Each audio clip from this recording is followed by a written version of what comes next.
के श्रम एवं सेवायोजन समन्वय विभाग के मंत्री श्री अनिल राजभर जी, प्रदेश सरकार के स्टैंप एंड रजिस्ट्रेशन विभाग के मंत्री श्री रविंद्र जायसवाल जी, प्रदेश सरकार में मंत्रिमंडल के मेरे सहयोगी श्री रामकेश निषाद जी, भारतीय जनता पार्टी के क्षेत्रीय अध्यक्ष श्री दिलीप पटेल जी,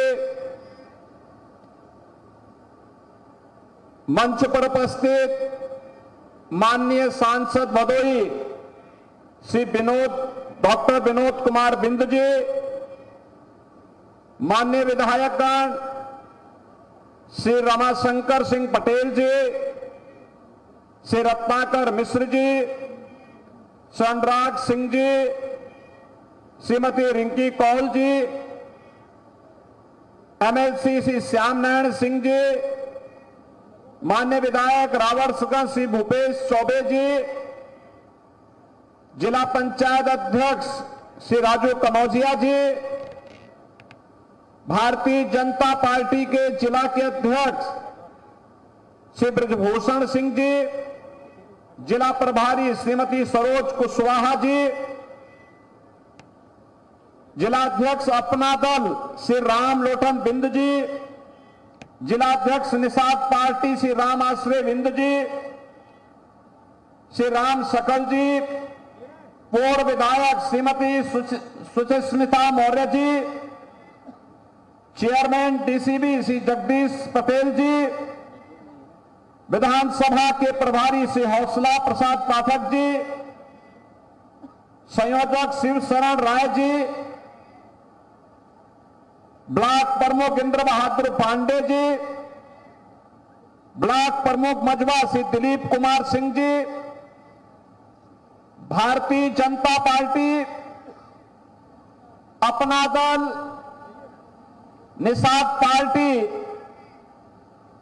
और एनडीए के हमारे सभी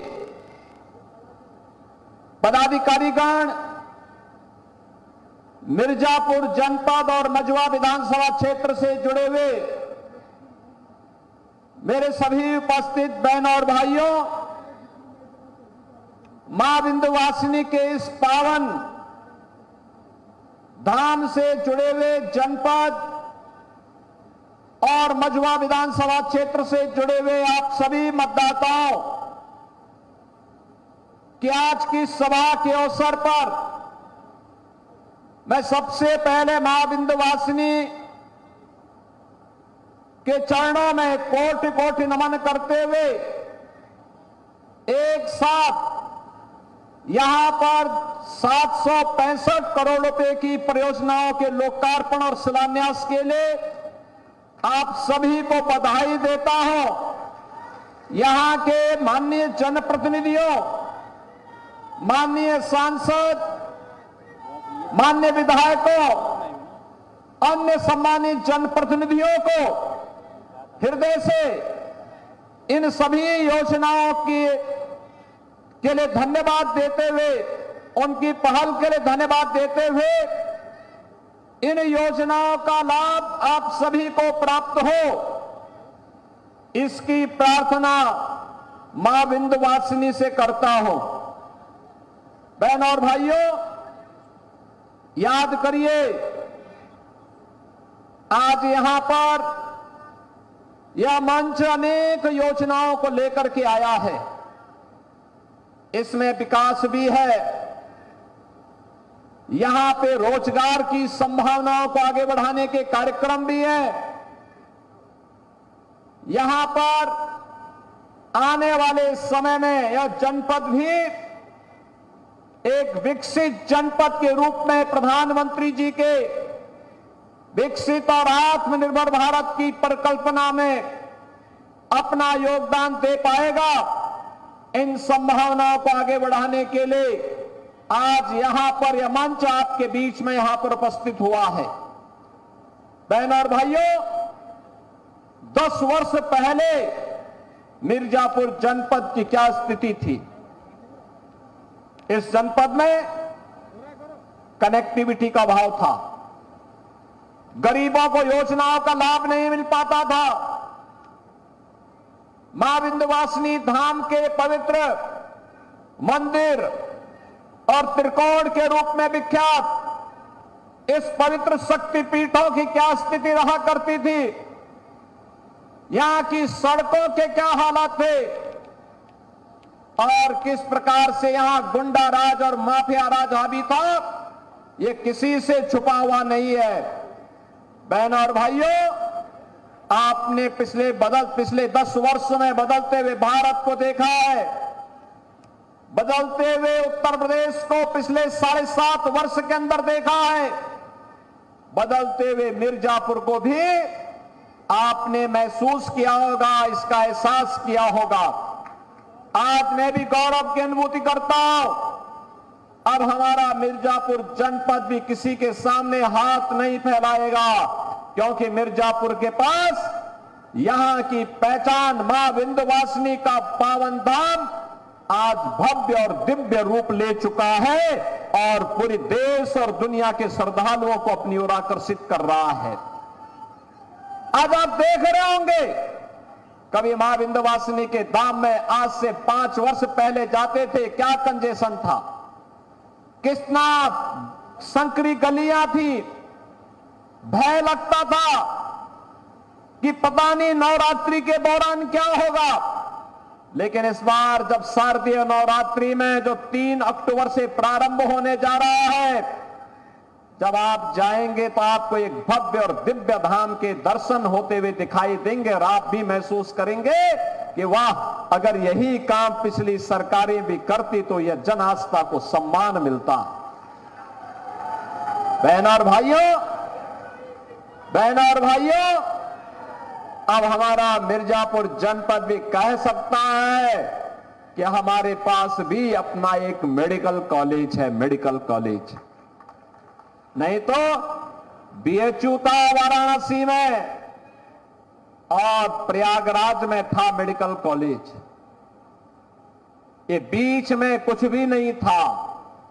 आज तो आपके पास यहां मेडिकल कॉलेज प्राप्त हो गया है, मेडिकल कॉलेज प्रारंभ भी हो चुका है, मेडिकल कॉलेज में स्वास्थ्य की सुविधाएं भी मिलनी प्रारंभ हो चुकी हैं। मेडिकल कॉलेज के बाद फिर यहां की माननीय सांसद और माननीय विधायकों ने मुझसे कहा कि नहीं, यहां के लिए अब मां विंध्यवासिनी के धाम में एक विश्वविद्यालय भी होना चाहिए। बहनों और भाइयों, आज आपका विश्वविद्यालय भी बनने जा रहा है। बहुत शीघ्र अगले सत्र में हम लोग यहां पर पाठ्यक्रम भी प्रारंभ करवाएंगे।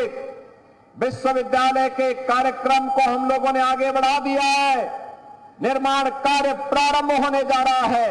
एक भव्य विश्वविद्यालय मां विंध्यवासिनी के नाम पर आपके जिले को प्राप्त होने वाला हो गया है। बहनों और भाइयों, आज 4 लेन की कनेक्टिविटी के साथ जनपद जुड़ा हुआ है। यहां पर इसकी एक नई पहचान बनी है। याद करिए, प्रधानमंत्री मोदी जी आए थे, बाणसागर परियोजना का लोकार्पण किया था और उस समय उन्होंने कहा था बाणसागर परियोजना से किसानों के लिए यह लाभदायी होगा, 2.5 लाख हेक्टेयर भूमि को इससे सिंचाई की सुविधा प्राप्त होगी।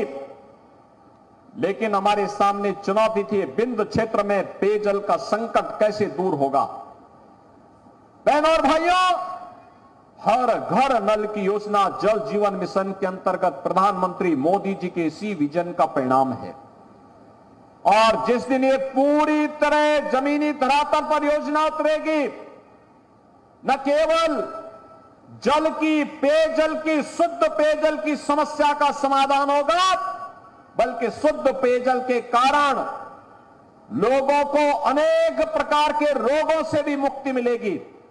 अभी तमाम जल जनित जो बीमारियां होती है, इन बीमारियों की रोकथाम के लिए हम दवा भले ही कराते हैं, लेकिन अगर प्राकृतिक पद्धति से आप देखेंगे तो वाटर थेरेपी उसका एक माध्यम बनेगा, शुद्ध पेयजल उसका एक माध्यम बनेगा।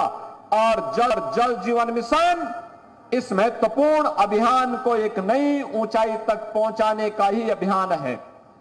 आज मुझे बताते हुए प्रसन्नता है, बिंद क्षेत्र में हर घर नल की योजना भी क्रियान्वित हो रही है। और यही नहीं, हम लोगों ने यहां पर मिर्जापुर के साथ साथ सोनभद्र में भी मेडिकल कॉलेज के निर्माण के कार्यक्रम को आगे बढ़ाया है। सोनभद्र के मेडिकल कॉलेज में भी इस सत्र में प्रवेश प्रारंभ हो चुके हैं और इस सत्र में वहां पर यहां के युवा के लिए मेडिकल की पढ़ाई करने के लिए सोनभद्र भी एक नया मेडिकल कॉलेज स्थापित होगा। और अब तो मिर्जापुर मेडिकल कॉलेज में नर्सिंग की भी पढ़ाई प्रारंभ होगी। बेटियों को नर्सिंग की पढ़ाई करने के लिए प्रदेश और देश के अंदर अन्यत्र नहीं जाना पड़ेगा। 100% प्लेसमेंट की गारंटी देने वाला है नर्सिंग का क्षेत्र। अगर बेटी पढ़ेगी तो आगे बढ़ेगी और उसी पढ़ाई लिखाई के लिए नर्सिंग के क्षेत्र में भी उसको एक नई संभावना मिले, इसके लिए कार्यक्रम, ये 765 करोड़ रुपए की परियोजना जो हमारे जनप्रतिनिधियों ने अपने प्रस्तावों के माध्यम से आगे बढ़ाया था, चाहे वह शिक्षा के हो, चाहे वह स्वास्थ्य के हो, चाहे वह पेयजल के हो, चाहे वे कनेक्टिविटी के हो, चाहे वह पशुपालन से हो, तकनीकी शिक्षा का हो, व्यवसायिक शिक्षा का हो या उच्च शिक्षा का। आपके जीवन में आने वाली हर समस्या के समाधान का ये 765 करोड़ रुपए की परियोजनाएं आपको उपलब्ध करवाई जा रही हैं। इसके लिए मैं मिर्जापुर वासियों को और खास तौर पर मझवा वासियों को हृदय से बधाई देता हूं। पहाड़ी ब्लॉक से जुड़े हुए इस महत्वपूर्ण स्थान पर आप सबको मैं बधाई देता हूं, अपनी शुभकामनाएं देता हूं। बहनों और भाइयों, आज जब मैं यहां पर आया हूं आपसे कहने के लिए, याद करिए इससे पहले योजनाओं को देने में भेदभाव होता था।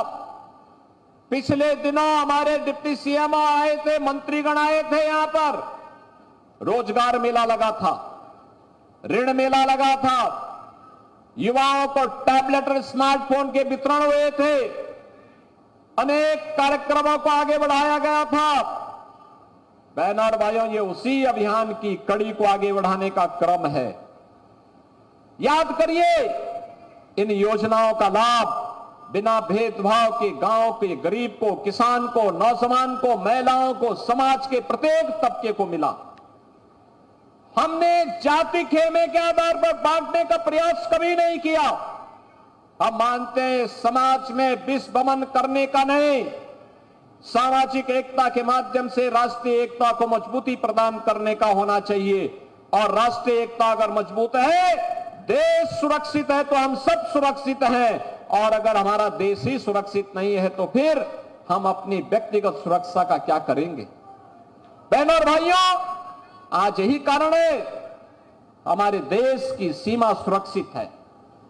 प्रधानमंत्री मोदी जी के नेतृत्व में हम नए भारत का दर्शन कर रहे हैं। एक सुरक्षित भारत, एक समृद्ध भारत, एक विकसित भारत। प्रधानमंत्री मोदी जी आज दुनिया के अंदर किसी भी देश में जाते हैं, पूरा देश पलक पावड़े बिछा करके उनके स्वागत के लिए आता है, खड़ा होता है। बहनों और भाइयों, यह इसलिए क्योंकि मोदी जी का समर्पण देश के लिए है, अपने देश के लिए है। हर काम देश के नाम, उसके माध्यम से जन योजनाओं को, जन कल्याणकारी योजनाओं को, विकास की योजनाओं को जमीनी धरातल पर उतारने का कार्य हो रहा है। विकास के कार्य मजबूती के साथ आगे बढ़ना और रहने के कार्य हो रहे हैं। लेकिन एक तरफ विकास के कार्य हैं, दूसरी तरफ सुरक्षा की पुख्ता व्यवस्था है। आज जो ये कार्यक्रम हो रहे हैं, ये विकास के लिए भी हैं, जन कल्याण के लिए भी है, गरीब कल्याण के लिए भी है और आने वाली पीढ़ी के भविष्य को बनाने वाले भी हैं। बहनों और भाइयों, आज जब बिना भेदभाव की योजनाओं का लाभ मिल रहा है, मुझे बताते हुए प्रसन्नता है, पिछले 7-7.5 वर्ष के अंदर ये डबल इंजन की सरकार जो उत्तर प्रदेश में कार्य कर रही है, एनडीए की ये डबल इंजन की सरकार भारतीय जनता पार्टी के नेतृत्व में, प्रधानमंत्री मोदी जी के नेतृत्व और मार्गदर्शन में बिना भेदभाव के योजनाओं का लाभ हर गरीब को, हर किसान को, हर नौजवान को, हर महिला तक को पहुंचाने का कार्य कर रहा है।